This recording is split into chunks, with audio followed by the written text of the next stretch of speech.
Dans le cadre de la semaine des aidants organisée du 27 au 1er juin à Saint-Quentin, le médecin et journaliste Damien Mascret est venu pour expliquer la longévité et en donner des secrets.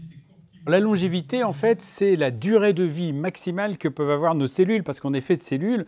Et effectivement, on s'aperçoit que si on traite bien nos cellules, eh bien, on va avoir une longévité importante. Ça veut dire potentiellement même être centenaire, voire même super centenaire, c'est-à-dire avoir plus de 110 ans, vivre plus de 110 ans. Alors pour l'instant, c'est uniquement les femmes à qui ça arrive. Pour les hommes, eh bien, il y en a quelques-uns qui arrivent à dépasser 105, mais pas 110. Alors les femmes sont protégées déjà pendant toute la période où elles ont des hormones féminines, c'est-à-dire avant la ménopause, par leurs hormones qui protègent le système cardiovasculaire. Or, on le sait aujourd'hui, la principale raison de mourir, puisque les maladies infectieuses sont d'une certaine façon vaincues pour la plupart, eh bien, c'est de mourir de maladies cardiovasculaires. Et les maladies cardiovasculaires, ça veut dire que les artères s'abîment, soit d'ailleurs parce qu'on fume, mais également tout simplement parce qu'on a une vie occidentale en particulier, qui est riche en alimentation trop riche, là aussi, et puis aussi on n'a pas assez d'activité physique, et ça c'est mauvais pour les artères. Alors il est possible de vivre longtemps parce qu'on a aussi maintenant, et souvent à partir de 50 ans, des médicaments. On sait que c'est vrai pour les centenaires, mais c'est vrai aussi pour les seniors. La plupart vont pouvoir prolonger leur vie malgré les pathologies, malgré les maladies cardiovasculaires, malgré le déclin parfois du cerveau, le déclin cognitif, malgré les maladies rénales aussi, parce qu'il ne faut pas oublier que pour se détoxifier, il y a deux organes qui sont importants, c'est le foie et les reins.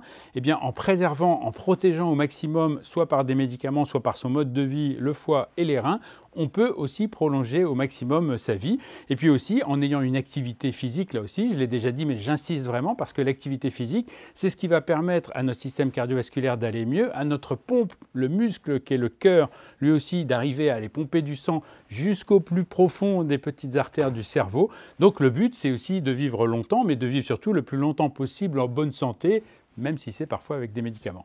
Il y a eu des études intéressantes qui ont montré, notamment chez des jumeaux, eh bien, qu'il y avait une part de la longévité qui est héréditaire. Et en réalité, on s'aperçoit que 25% de l'hérédité va compter dans le fait de devenir centenaire. Ça veut dire aussi que 75%, ça va être le mode de vie, la façon dont on va vivre. Mais on voit quand même que 25%, ça n'est pas rien. Et d'ailleurs, on s'aperçoit qu'on a plus de chances de vivre vieux si on a un de ses deux parents, voire ses deux parents, qui ont vécu plus de 80 ans. Alors oui, on peut espérer être centenaire aujourd'hui. Il y a 31 000 centenaires au 1er janvier 2024 qui ont été comptabilisés en France. Je vous rappelle qu'en 1900, c'était une centaine. Même en 1950, il n'y avait que 200 centenaires en France. On voit que ça augmente sans cesse. Et d'ailleurs, on prévoit qu'en 2040, on aura 76 000 centenaires en France. On peut dire que la France vieillit, c'est vrai.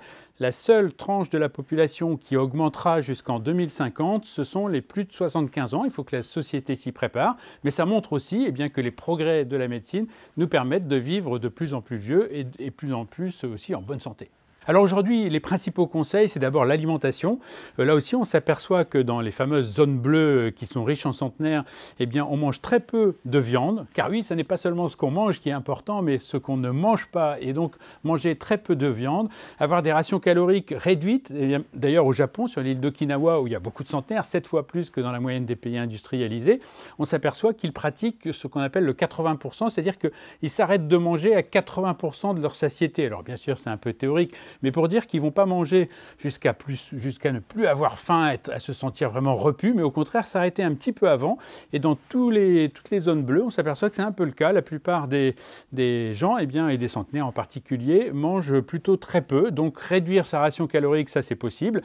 Éviter au maximum la viande. Et puis éviter aussi tout ce qui est dans nos sociétés, ce qu'on appelle les produits ultra transformés. Ça veut dire qu'il faut faire à manger soi-même avec des produits frais et non pas utiliser des produits tout préparés, bien sûr, des produits raffinés, et puis surtout le sucre, qui est devenu la nouvelle plaie, qui a pris un peu le relais du cholestérol aux États-Unis notamment, mais également dans les pays occidentaux. Donc éviter le sucre. Et puis n'oublions pas que dans ces zones bleues, même si on dit souvent qu'il faut boire un verre de vin par jour par exemple, et c'est vrai que ça fait partie du régime méditerranéen qui est favorable à la santé, de boire un petit peu de vin, en réalité on s'aperçoit que dans ces pays-là on boit très peu.